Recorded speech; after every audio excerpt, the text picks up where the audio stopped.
C'était aussi des esclaves, mais des esclaves qui avaient une vie plus haut. Et c'est pour ça qu'ils ont dit voilà, parce que s'il était un peu plus haut, il pouvait envoyer ses enfants à l'école. Il pouvait envoyer, mais les Hutus, ils devaient travailler toujours la terre. Et c'est pour ça qu'il était à l'école, il était plus intelligent que lui. Mais il était plus éduqué, pas plus intelligent. Et à un moment donné, quand les Tutsis. Voilà, quand le colonialisme a tombé, les Hutus ont commencé à récupérer le pouvoir, à envoyer aussi leurs enfants à l'école. Et ils se sont rendus compte que, tiens, on n'est pas bête, comme on nous dit. Mais c'était les Tutsis qui avaient le pouvoir. Voilà. Ils ont dit, mais quand même, vous êtes une minorité et vous avez le pouvoir, nous on est la majorité. Et c'est pour ça qu'il a commencé. On a été aussi à l'école. Et là, ça a tout commencé. Comme le début. Et jusque-là, ça s'est jamais résolu.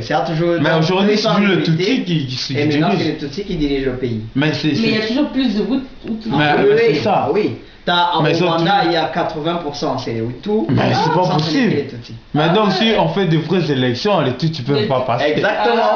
Mais ça n'existe pas, la démocratie, ça n'existe pas là-bas. Ouais, mais c'est injuste. Parce que ici, les Flamands sont majoritaires. Les Wallons ne peuvent pas. Les Flamands sont 55%. Les Wallons 45%. C'est normal, c'est logique.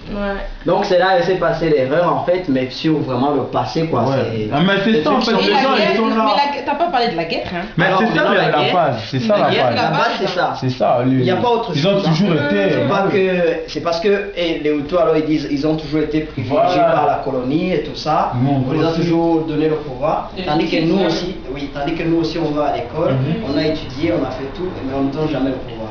Du coup, ils commencent à se bagarrer. Et c'est là où la première fois. Ça a commencé dans la petite bagarre dans la rue d'intelligence. Oui. Et comme ça, il a augmenté. Et ça a augmenté.